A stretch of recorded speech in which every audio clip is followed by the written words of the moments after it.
Welcome to Inside the Mind. I'm Tom. I'm Joe. And this is the Inside the Mind chat show. A quick disclaimer. Joe and I are not professionals in the topics we discuss. We talk from a subjective point of view from our beliefs and experiences we have gone through in life. Secondly, we absolutely love videos. So whether it's podcast or the chat show, please like, subscribe, or even share it with your siblings. It helps us massively. Now sit back, relax, and I'm going to start our 15-minute timer today to discuss the reasons to the decline of mental health in young adults, so people from the ages of 18 to 25. Ready? Ready.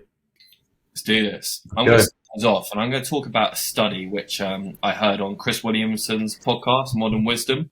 He talked with Jordan Peterson, and a study conducted at Harvard Graduate School of Education, and it was. I'll read the stats up first, and we'll talk a bit about it. Yeah. But it was done on 709 young adults aged between 18 and 25. 34% showed that they are lonely, and 44% feeling that they don't matter to others. 51% suffer from anxiety due to achievement pressure. 58% lack meaning or a purpose in life. And 50%, so 1 in 2, are uncertain about their life direction and don't know what they want to do going forward in the future and at this point of time as well, which is pretty scary because high numbers, right? Being a young adult in today's day and age is just seems to be tough. I'm going through it. You've kind of gone through it, so I think it's nice that we sort of have that. I'm kind of at the stage. I relate to a lot of these. You know, the loneliness, especially with what I'm doing, working for myself, it's a lonely place. Yeah. Achievement pressure, I completely relate to. I want to be the best version of myself, not for anyone else, but more for me. Lacking a meaning or purpose, I felt like that for a while, especially, coming to the end of uni before we started doing this and I started doing that. It's like when you don't know what you want to do or what your purpose is, that is frightening. That's actually one of the worst. I think that's what, is the cause of a lot of my anxiety was that. What were you going to say on that point? Well, as mad as those numbers are, 34% seems high. I thought it would be a lot higher than that. Yeah. I thought it would be a lot higher than that. And maybe also there's a part of this that if I was interviewed in the street or around a campus, I probably wouldn't admit to being lonely. So I think that 34% is probably a little bit higher than that. So there's sort of subject to those numbers. I think they're probably a lot higher than maybe what you'd think. And the 51% achievement pressure, there's no doubt about that. I'm not surprised by that at all. The really alarming ones are nearly 60% of people lacking a purpose or meaning. And again, as sad as it sounds, I think it's a sad indictment of the situation that we're in with people, especially young people, is that, and maybe not even young people as well, older people as well, there is a severe lack of purpose. And I'm nearly 30, mate. I'm nearly 10 years older than you. And yet I wake up on days, I'm like, what am I doing? I have the direction just isn't there at the minute, and it peaks and troughs just like you do, and especially after uni, I think it's so much harder because you come out of uni and you're like, what now? There isn't anything unless you want to be a surgeon and you get straight into working for a hospital. Those things are few and far between. But even those people, some of them are directionless, and it's just the stress and it comes down to a multitude of things which I know we'll get into. But those stats are alarming for sure. Especially when it comes to money as well. I think that's the thing which messes a lot of people up is you come out of uni. Some people go to uni, some people don't. But if you do come out of uni, you're automatically in 40 grand in the hole straight away. And then some. And then it just gets bigger and bigger. Yeah. And I think that causes a shed load of anxiety because what I was reading here is it says they compared it to teens, so 14 to 17 or 13 to 17, sorry. And it's almost double in young adults. So young adults report significantly higher rates of anxiety and depression compared to teens, which is 36% versus 18 for anxiety and 29% versus 15 for depression. So nearly double, which shows that something's clearly going on when you leave school and you're going to university. I guess that could be like sort of becoming independent in a way, because that's hard, when you go from a structured environment to arguably going out most nights, not having any structure. You don't actually have to attend the lectures.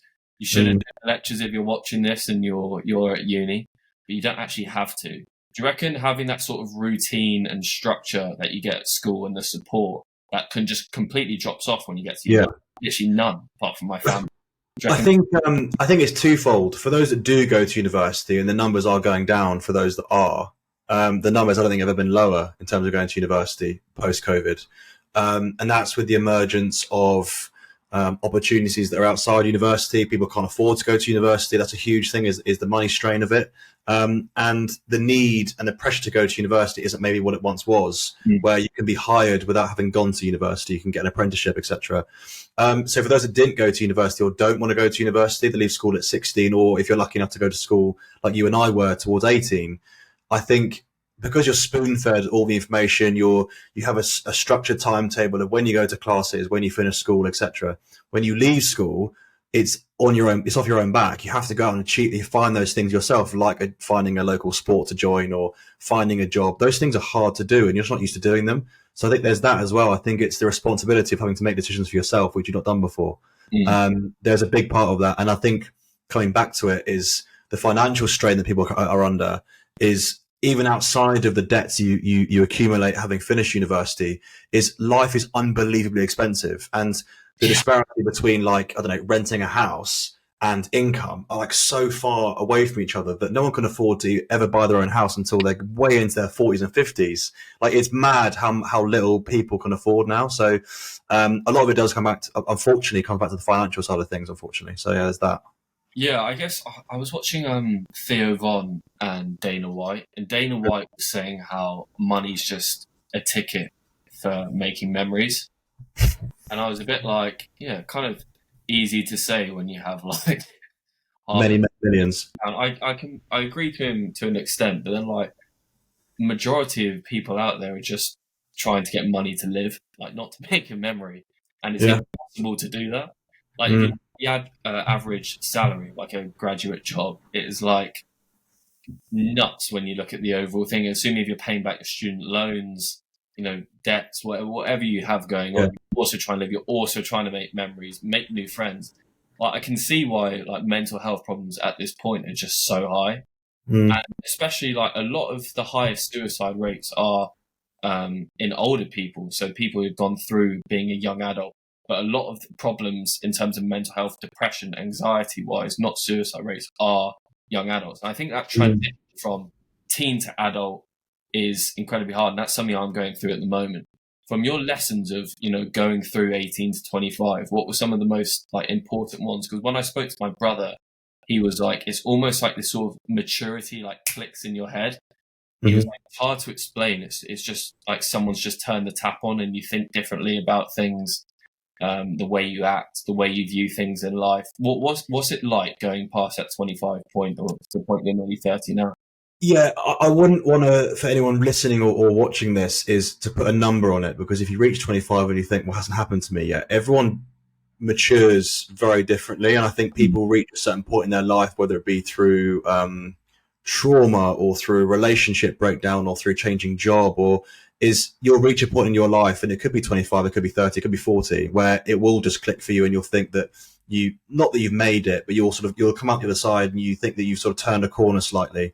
And for me, it was probably maybe even up to about a year or two ago where I was speaking more about my mental health journey and getting to grips of where that had come from, whether it be the whole trauma of what happened to me growing up, so to speak, is that for me made a huge difference. And once I'd come to terms with that, I was able to sort of be more accepting of my life and taking grip on things. And don't get me wrong, I'm still learning, and even I'm nearly 30 now, mate, so I'm not nowhere near the finished product in terms of my mental sort of journey. But in terms of, it is really, really tough. So for anyone that says they've made it and they've achieved it, they really haven't. You have to look a long way into the future before I'm there. But I'm sort of, I'm accepting of the fact that I'm a work in progress. Do you think media coverage as a whole, so, like seeing all these things on social media, like fucking these idiots, sorry for swearing, these idiots who are like, yeah, I'm 23 and I just, bought this Lamborghini in Dubai. And it's just like, I think that messes with a lot of people. I think these people are idiots, but I think media coverage as a whole, loads of these things you see are just messing with people's heads. And I think it's actually quite scary because a lot of young adults, like, it's almost been like the cool thing to just, these people lease out a car and they're like, yeah, if you want to be like me and you want to, do this. It's like, mate, like, I think that's actually messing with a lot of people's Mhm. heads. No, I agree. I think. Sorry to cut across you. I think social media in general gives, particularly in young adults who maybe haven't got that sort of broader idea of what the real world looks like, particularly through COVID, where a lot of young teenagers have lost a lot of those really important years of their life, where a lot of their social structure is really implemented into them. Like kids between the age of 12 and 14, when they were at home doing homeschooling, those are really important years. And when they've reached the 14, 16, they've missed a lot of their time. So that them on social media now, they have a real warped view and really unrealistic standards that are set by social media. So they're the stars, boys and girls, this is across the board, is they're seeing their idols right on TikTok and Instagram, and they're going, why aren't I like that? I haven't got a hope of being like that. And living in Dubai with their Lamborghini and their tax-free life and whatever, girls on their arm in the clubs all day. It's just not realistic. There's so few people that have that, and if they are having that, they're probably really deeply unhappy and they're overcompensating with something else, and they have deep lying insecurities. So they don't see outside of it. They only see the glam, the Lamborghinis, the flash cars and the champagne. Like, it's just, the kids are seeing that and they're going, I'll never have that, so what's the point? Yeah, and you never know, like, what this person's gone through. Like, did they inherit a load of money? Did they, are they taking out huge loans? Are they in a ton of debt? You just don't know. And I think the mess with a lot of people is a lot of these people haven't done it cleanly, that are advertising that lifestyle. Like, there's some dodgy stuff behind the scenes. Sure. In terms of media coverage, I just wanted to read this study. Published in the Journal of Proceedings of the National Academy of Sciences in 2013, and it focused on the effects of media coverage. So this was done on the Boston Marathon bombing, and this blew my head when I read this. And it found that people who consumed a few hours daily of media coverage about the bombing in the week following the event reported higher levels of acute stress rather than the people who were directly exposed to the bombing itself in person. Wow. That's nuts. Yeah. The people who were actually at the Boston Marathon had less stress about the event than the people who watched it in the media, saw all the gory headlines, saw all the bad videos. That just shows how powerful social media and media as a whole is. I mean, purely from my personal experiences, that's horrific, by the way, and I can't quite get my head around why that would be the case, because PTSD of an actual event, like, you see people in the army that come back from wars and they just they're never the same again. But aside from that, is I don't watch the news now. I purposely don't watch it. So in the morning, if I come downstairs and I make a coffee with the family, girlfriend, whatever, is I won't watch the news. I won't go on my phone. I'll have the odd scroll through Instagram or whatever else. But I manage that, but I won't turn on the news because there's no such thing as good news. And as an old saying is, everything you're seeing on in the media is negative. It's depressing. And it really, really is depressing. So I tell any of my friends who I know who tell me how obviously what's going on in X, Y, and Z, I keep on top of it. So I'm able to have a conversation with my clients about it, but I won't look into it to the nth degree that it makes me feel miserable, because it's not me also running away from it. It's not me having my silver spoon privilege, which some people might say by not watching the news, you're unaware. No, I'm aware because you can't avoid it. But I just don't spend my days looking at the news over and over again, at the bulletins coming in from bombings and, this and this and this and this and this. I can't be around it, mate. So I'm not surprised that the numbers are so high.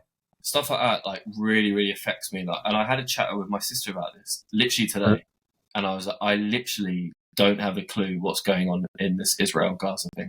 Like, I don't. I literally choose not to look at anything. I don't know what's going on either side.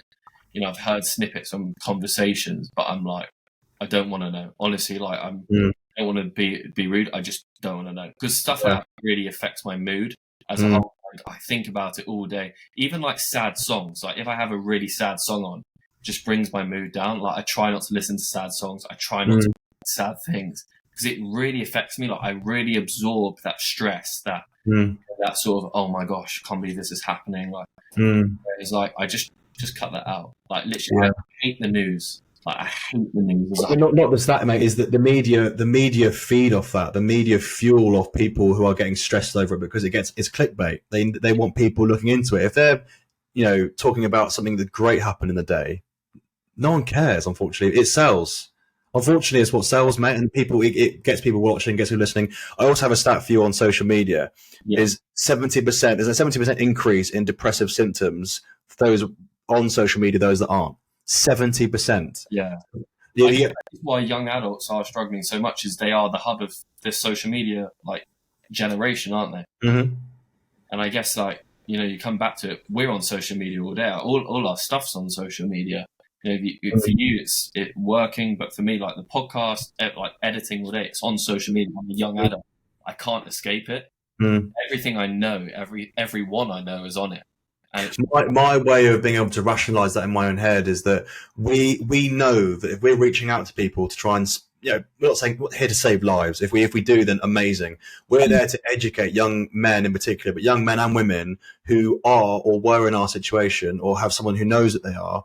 And because we know that the people that we're targeting are on social media platforms, we have to be on it. So my way of being able to rationalize being on it and reaching out to those people is because we can't write letters. Therefore, this is our way of being able to be there for when people are struggling on social media and they come across our page or they come across a clip or an Instagram, a 10-second or one of our hour-long podcasts that we do with our amazing guests, is that if they do see that, it gives them a glimmer of hope, being like, okay, it actually makes sense. Yeah, massively. Completely agree. That's our 15-minute timer up.